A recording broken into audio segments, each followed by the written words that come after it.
وہ معاشرہ جس کی رگ رگ میں برائیوں کا زہر اترا ہوا ہو، جہالت اپنی پوری قوت کے ساتھ حکمرانی کر رہی ہو، گمراہی اور ظلمت رات کی تاریکی کی طرح چھا چکی ہو، وہاں ہر شخص کی زندگی میں کچھ نہ کچھ خامی، کچھ نہ کچھ برائی ضرور پیدا ہو جاتی ہے، اور یہ کوئی اتنے تعجب اور حیرانی کی بات نہیں ہے۔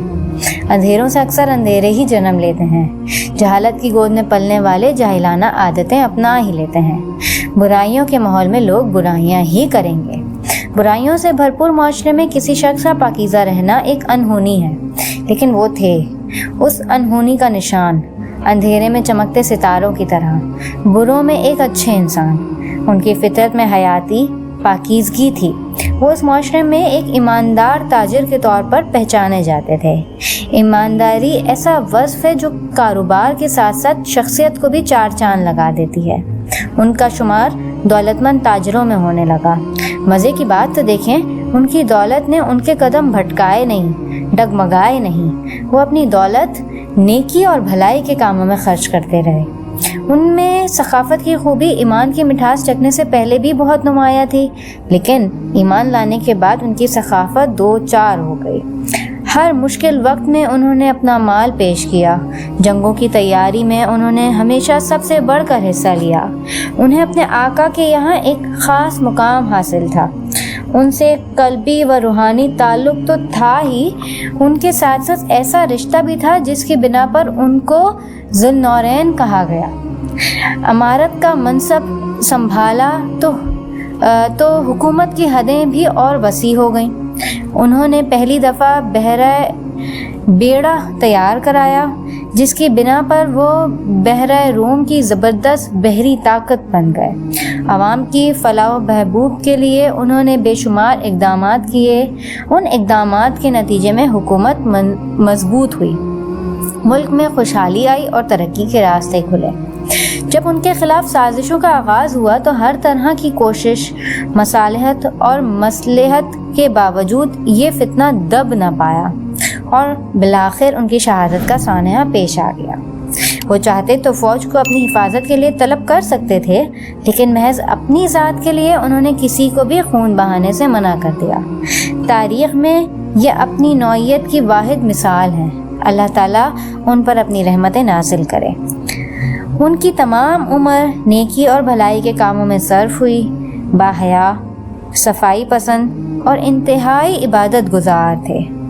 آج ہم اسلام کے تیسرے خلیفہ حضرت عثمان غنی کی بہادری اور ان کی شہادت کے بارے میں پڑھیں گے۔ مدینہ ایک سرسبز و شاداب علاقہ تھا۔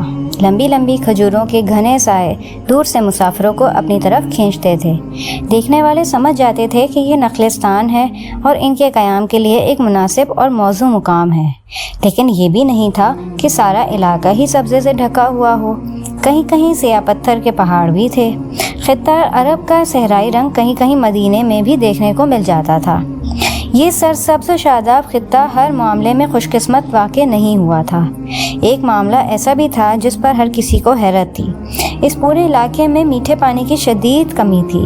یہاں میٹھے پانی سے مراد یہ نہیں کہ اس میں کوئی مٹھاس گھلی ہوئی ہو، بلکہ ایسا پانی جو پینے کے قابل ہو، اس میں تلخی نہ ہو، ترشی نہ ہو، اور اتنا نمکین نہ ہو کہ پینے کو دل ہی نہ چاہے۔ لوگوں نے اپنے طور پر کنویں کھود کر پانی حاصل کرنے کی کوشش کی، لیکن بدقسمتی سے وہ پانی صاف اور میٹھا نہیں تھا۔ اس پورے شہر میں میٹھے پانی کا صرف ایک کنواں تھا، جس کا نام بئر روم تھا، جس کا مالک ایک یہودی تھا۔ وہ کسی کو اس کنویں کے پاس پھٹکنے بھی نہیں دیتا تھا۔ جو بھی اس کنویں سے پانی لینے کی خواہش کرتا، یہودی پیسے لے کر اسے پانی دیتا تھا۔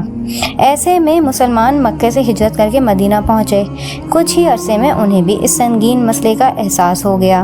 میٹھا اور صاف پانی نایاب تھا۔ جہاں سے پانی مل سکتا تھا وہاں روپے اور پیسے کی ضرورت ہوتی تھی۔ روپیہ پیسہ ان کے پاس کہاں تھا؟ وہ تو اپنا تمام مال، جائیداد اور سامان مکہ میں چھوڑ آئے تھے۔ صرف اور صرف ایمان کی دولت سینے سے لگائے وہ مدینے پہنچے تھے۔ مسلمان جب پانی کے معاملے میں شدید تکلیف سے دوچار ہو گئے تو انہوں نے رسول اللہ صلی اللہ علیہ وآلہ وسلم سے اس کی شکایت کی۔ رسول اللہ صلی اللہ علیہ وآلہ وسلم نے اعلان فرمایا کہ جو شخص اس کنویں کو خرید کر مسلمانوں کے لیے پانی عام کرے گا اس کے لیے جنت ہے۔ جنت کی بشارت پا کر ایک صحابی چپکے سے اٹھے اور اس یہودی کے پاس جا پہنچے۔ یہودی نہ صرف کنجوس تھا بلکہ بہت بری فطرت کا مالک تھا۔ اس صحابی نے یہودی سے کہا، میں یہ کنواں خریدنا چاہتا ہوں۔ یہودی نے حیرت سے اس کو دیکھا۔ وہ خوبصورت، پاکیزہ اور باوقار شخصیت کا مالک نظر آ رہا تھا۔ یقیناً وہ مدینے کا باسی نہیں تھا، ورنہ وہ کبھی یہودی سے اس کا مطالبہ نہ کرتا۔ مدینے کے سارے لوگ جانتے تھے کہ یہ کنواں اس کے لیے کاروباری لحاظ سے کتنا مفید ہے اور وہ اس کو کبھی نہیں بیچے گا۔ یہودی نے اس نوجوان سے کہا، یہ کنواں برائے فروخت نہیں ہے۔ دیکھو، تم ایک کاروباری آدمی ہو، کاروبار کی بات کرو۔ صحابی نے اسے سمجھانے کی کوشش کی۔ یہودی نے کہا، اسی لیے تو کہہ رہا ہوں کہ کنواں نہیں بیچوں گا، مجھے اس سے بہت زیادہ منافع ملتا ہے۔ میں تمہیں اس سے دگنا منافع دینے کے لیے تیار ہوں، صحابی نے پیشکش کی۔ پھر بھی ممکن نہیں، یہودی نے سختی سے انکار کر دیا۔ اچھا، صحابی نے حیرت سے اسے دیکھا۔ میں تمہیں اس کی منہ مانگی قیمت دینے کے لیے تیار ہوں۔ یہ پیشکش سن کر یہودی کا منہ کھلا کا کھلا رہ گیا۔ اس کے دل پر ایک لمحے کے لیے لالچ نے غلبہ پا لیا۔ منہ مانگی رقم لے کر کنواں بیچنے کا خیال اس کے دل و دماغ کو اپنی گرفت میں لے رہا تھا، لیکن پھر خیال آیا کہ آج منہ مانگی قیمت لے کر وہ ہمیشہ کے لیے کنویں کے منافع سے محروم ہو جائے گا۔ چنانچہ لالچ کو دل سے نکال کر اس نے فیصلہ کر لیا اور بولا، میں کسی بھی قیمت پر یہ کنواں نہیں بیچوں گا۔ غرض کہ اس صحابی کی ہر کوشش ناکامی سے دوچار ہوئی۔ بالآخر ایک نئی تجویز اس کے ذہن میں آئی اور یہودی سے مخاطب ہوئے اور بولے، ٹھیک ہے، تم سارا کنواں نہیں بیچنا چاہتے تو نہ بیچو، مجھے آدھے کنویں کا حصہ دار بنا لو۔ آدھے کنویں کا حصہ دار؟ بات یہودی کی سمجھ سے باہر تھی۔ وہ تعجب سے بولا، کنویں کا پانی آدھا آدھا کیسے ہو سکتا ہے؟ پانی تقسیم نہیں ہو سکتا لیکن وقت تو تقسیم ہو سکتا ہے، صحابی نے کہا۔ وہ کیسے؟ یہودی نے کچھ نہ سمجھتے ہوئے کہا، کنویں کا پانی ایک دن تمہاری ملکیت ہوگا اور دوسرے دن میری ملکیت ہوگا۔ تب بات یہودی کی سمجھ میں آ گئی۔ یہ ایک مناسب تجویز تھی۔ اس یہودی نے فوراً اندازہ لگا لیا کہ اب سودا کرنا مفید رہے گا۔ چنانچہ وہ 12,000 درہم میں کنویں کا آدھا حصہ بیچنے پر آمادہ ہو گیا۔ 12,000 درہم اس زمانے میں بہت بڑی رقم تھی، لیکن اس صحابی کو اللہ تعالیٰ نے بہت مال عطا کیا تھا۔ انہوں نے رقم ادا کر کے آدھا کنواں خرید لیا۔ یہودی نہیں جانتا تھا کہ اس نے کتنا خسارے کا سودا کیا ہے۔ ہوا یوں کہ جس دن اس صحابی کی باری ہوتی تھی اس دن مدینے کے تمام مسلمان اتنا پانی بھر کر رکھ لیتے تھے کہ 2 دن کے لیے کافی ہو جاتا تھا۔ اس دن کنویں سے مسلمان تو پانی لیتے ہی تھے، غیر مسلموں کے لیے بھی کوئی ممانعت نہیں تھی، انہیں بھی مسلمانوں کے ساتھ مفت پانی لینے کی اجازت تھی۔ اس کا نتیجہ یہ نکلا کہ جس دن یہودی کی باری ہوتی اس دن کوئی بھی پانی خریدنے کے لیے نہ آتا۔ تب یہودی کو پچھتاوا ہوا، آدھے کنویں کی نگرانی کے لیے بیٹھا رہتا۔ تنگ آ کر اس نے اس صحابی سے مزید 8,000 درہم لے کر سارا کنواں اس کے حوالے کر دیا۔ اس صحابی نے وہ کنواں مسلمانوں کے لیے وقف کر دیا۔ کسی کو کوئی روک ٹوک نہیں تھی، اب مسلمان جس وقت چاہتے پانی لے سکتے تھے۔ یہ شخصیت جنہوں نے ثقافت کا بے مثال مظاہرہ کیا تھا، جنہوں نے اپنی غنی اور دریا دل ہونے کا ثبوت دیا تھا، عظیم صحابی سیدنا عثمان رضی اللہ تعالیٰ عنہ تھے۔ آپ 576 میں مکہ مکرمہ میں پیدا ہوئے۔ ماں باپ نے ان کا نام عثمان رکھا، اسی نام سے شہرت ملی۔ آپ کے 2 لقب بہت مشہور ہوئے، ایک تو ذوالنورین یعنی 2 نوروں والا۔ 2 نوروں والے سے کیا مراد ہے یہ ہم آپ کو آگے چل کر بتائیں گے۔ دوسرا لقب غنی ہے۔ آپ کا شمار مکہ کے ایماندار اور ممتاز تاجروں میں ہوتا تھا، نیکی کے کاموں میں بہت خرچ کرتے تھے، اسی لیے غنی کے لقب سے مشہور ہوئے اور یہی لقب آپ کے نام کا حصہ بنا۔ 5ویں پشت میں آپ کا سلسلہ نسب رسول اللہ صلی اللہ علیہ وآلہ وسلم سے جا ملتا ہے۔ آپ قریش کے قبیلے بنو امیہ سے تعلق رکھتے تھے۔ آپ کے پردادا کا نام امیہ تھا۔ نبی کریم صلی اللہ علیہ وآلہ وسلم کے پردادا کا نام ہاشم تھا۔ امیہ ہاشم کے بھتیجے اور اپنے خاندان کے سربراہ و رئیس تھے، اسی وجہ سے ان کا خاندان بنو امیہ کے نام سے مشہور ہوا۔ اس خاندان کے لوگ اموی کہلاتے تھے۔ قریش کا قومی جھنڈا رکھنے کا اعزاز بھی اسی خاندان کے پاس تھا۔ رسول اللہ صلی اللہ علیہ وآلہ وسلم نے جب نبوت کا اعلان کیا اس سے قبل ہی سیدنا عثمان کے والد عفان وفات پا چکے تھے۔ آپ کی والدہ کا نام عروہ تھا اور نانی ام حکیم بیضہ تھی۔ آپ کی نانی رسول اللہ صلی اللہ علیہ وآلہ وسلم کے والد محترم عبداللہ کی سگی بہن تھیں۔ یوں بی بی عروہ رسول اللہ صلی اللہ علیہ وآلہ وسلم کی پھوپھی زاد بہن تھیں اور سیدنا عثمان رضی اللہ تعالیٰ عنہ آپ صلی اللہ علیہ وآلہ وسلم کے بھانجے تھے۔ آپ کا بچپن کیسے اور کس طرح گزرا، تاریخ کی کتابوں میں اس کا ذکر بہت کم ملتا ہے، البتہ آپ کے کردار اور شخصیت کو دیکھتے ہوئے اس بات کا اندازہ ہوتا ہے کہ آپ کا بچپن بہت پاکیزہ گزرا۔ آپ کی فطرت میں حیا تھی، گھر والوں نے آپ کی بہت عمدہ تربیت کی اور لکھنا پڑھنا سکھایا۔